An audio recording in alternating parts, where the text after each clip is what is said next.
Olá, a paz do Senhor Jesus, amém? Vamos deixar mais uma mensagem para você. Essas mensagens são mensagens de despertamento.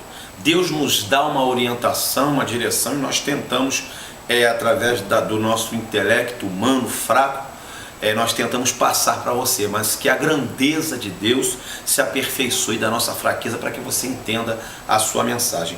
Eu quero deixar para você no livro de Eclesiastes, capítulo 5, Eclesiastes 5, versículo 4, 5 e 6, que diz assim: quando a Deus fizeres algum voto, não tardes em cumpri-lo, porque não se agrada de tolos. O que votares, paga-o. Melhor é que não votes do que votares e não pagares. Versículo 6: não consintas que a tua boca faça pecar a tua carne, nem digas na presença do anjo que foi erro, por que razão se iraria Deus contra a tua voz e destruiria a obra das tuas mãos. Amém? Amado ouvinte, o apóstolo Pedro, ele disse que nós temos que falar daquilo que nós temos visto e ouvido. Nesta passagem de Eclesiastes, diz: quando a Deus fizerdes algum voto, não tardes em cumpri-lo. Diz ainda a Bíblia: melhor lhes fora que não fizesse o voto do que fazer e não cumprir. E o versículo 6 diz: não permita que você venha sofrer com a tua boca, ou seja, a respeito do voto que você fez. O título desta mensagem: cuidado com os teus tratos. Cuidado com os teus votos. Essa passagem, essa palavra de voto pode ser traduzida e pode ter como sinônimo trato. Diz assim: quando com Deus fizer algum trato, não tardes em cumpri-lo.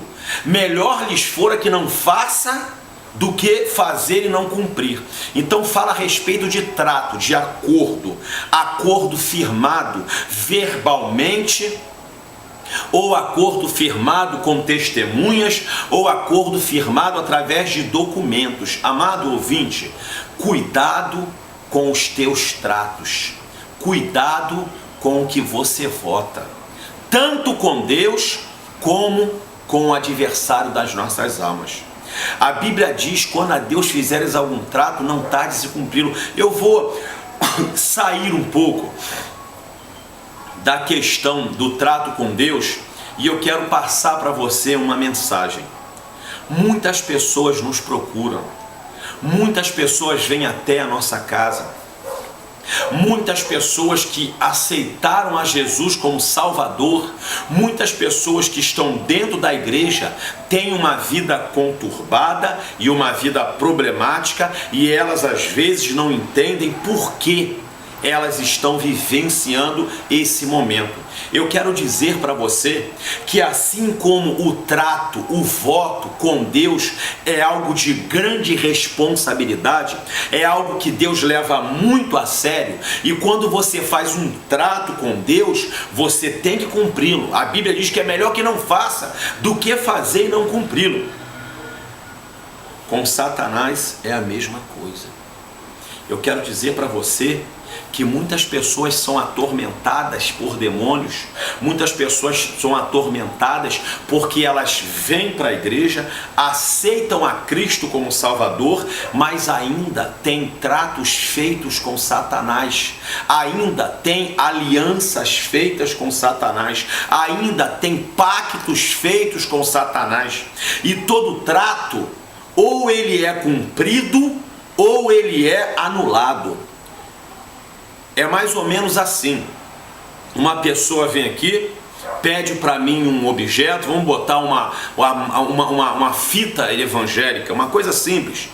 Pastor, você me empresta a pregação tal do pastor Silar Malafaia, que eu vejo muito? Olha, toma essa fita, mas faz o seguinte: vê e me traz essa semana.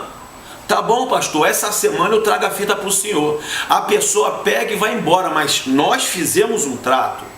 Nós fizemos um trato, não foi documentado, porque tem trato que é através de documento, tem trato, tem voto que é feito através de testemunha. Nós falamos de boca, mas foi feito um trato. Essa pessoa vai embora. Quando ela foi embora, foi feito um trato entre nós. Na semana seguinte, que foi marcada para que ele entregue a fita, ele não entrega. Toda vez que ele passar perto da minha casa, ou passar por mim, ele vai se lembrar: poxa, eu tenho que dar a fita do pastor. Quando ele não entrega a fita na minha mão, automaticamente ele quebrou esse trato. E toda vez que ele me vê, ele vai tentar fugir de mim, ou ele vai ter uma acusação na mente dele. Por quê? Porque nós fizemos um trato de boca. E se alguém chega perto de mim algum dia e fala assim: poxa, pastor, o fulano de tal, ele é um cara muito bacana, ele é um cara legal, eu vou poder falar: não, ele não é tão legal assim não. Por quê, pastor? Porque ele me pediu uma fita emprestada e eu falei para ele que era para que ele me devolvesse a fita na semana seguinte, e ele não trouxe a fita para mim. Ou seja, ele de alguma maneira vai ficar devedor a mim. Ele de alguma maneira, ele quando me ver, mesmo ele tendo uma condição financeira melhor, mesmo ele tendo força física, mas ele vai ficar devedor porque ele quebrou o voto que ele fez. O que ele teria que fazer? Pastor, eu perdi a fita.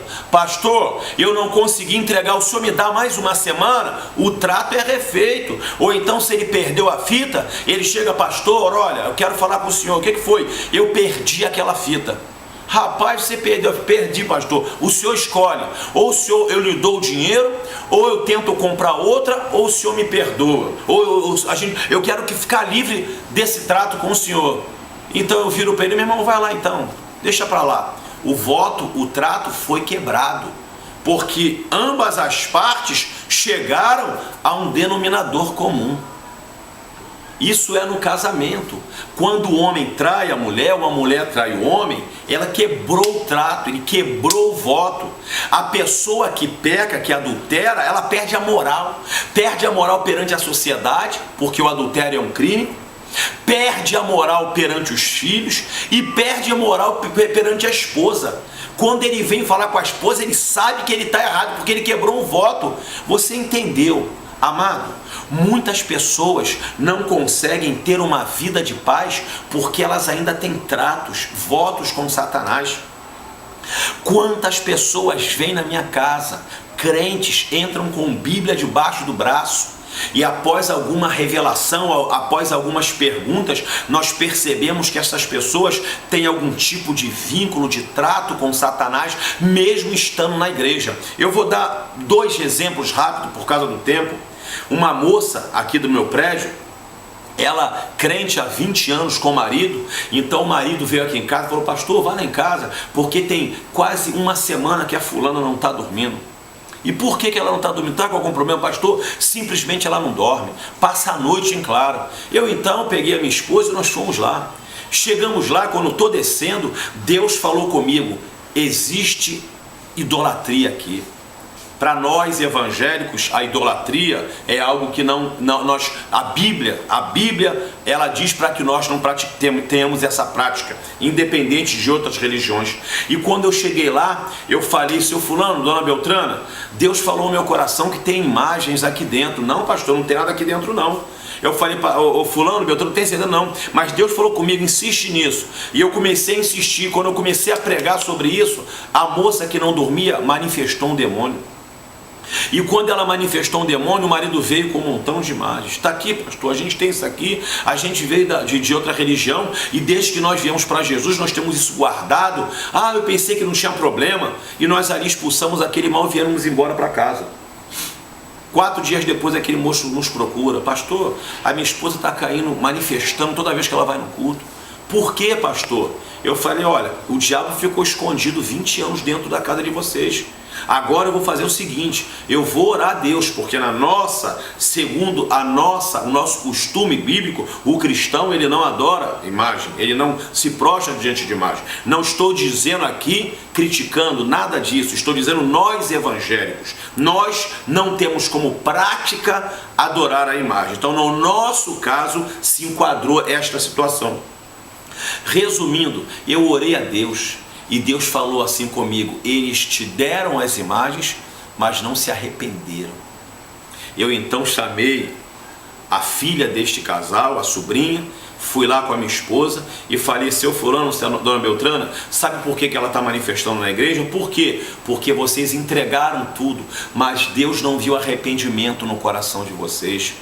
Aí ele então disse: mas que crime eu cometi? Eu não cometi crime nenhum. Eu falei: tá vendo? O senhor não se arrependeu. Deus precisa ver arrependimento no seu coração. O Senhor precisa se arrepender, porque dentro da nossa prática religiosa, da nossa prática de vida com Deus, nós condenamos isso. E aquele homem então entendeu, e eu expliquei para ele dentro das escrituras, eu expliquei sobre o Salmo 115, sobre o Salmo 135, Êxodo 20, e ali eu expliquei tudo. Ele entendeu, e aquela mulher nunca mais teve problema, porque eles tinham um trato dentro da igreja, mas tinham um trato, tinha um acordo que dava direito a Satanás de poder agir naquelas vidas. Há uns 20 dias atrás, um mês atrás, veio um rapaz aqui. O rapaz era envolvido em coisas erradas, coisas ilícitas. E então ele chegou para mim e falou: pastor, eu já estou 1 ano na igreja, mas tem um tormento terrível na minha cabeça, eu não sei o que é isso, fica me atormentando.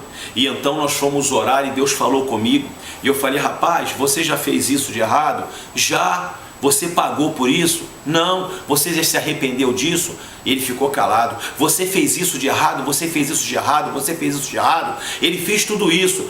Deus precisa ver arrependimento. Você precisa confessar. Você precisa contar detalhadamente todas essas práticas que você já fez. Você precisa confessar e nunca mais praticar. Deus tem que olhar para o seu coração e ver arrependimento, para que Satanás não tenha mais direito sobre a sua vida. E quando eu orei por ele, este jovem tinha acabado de vir da igreja, ele caiu manifestado com um espírito maligno.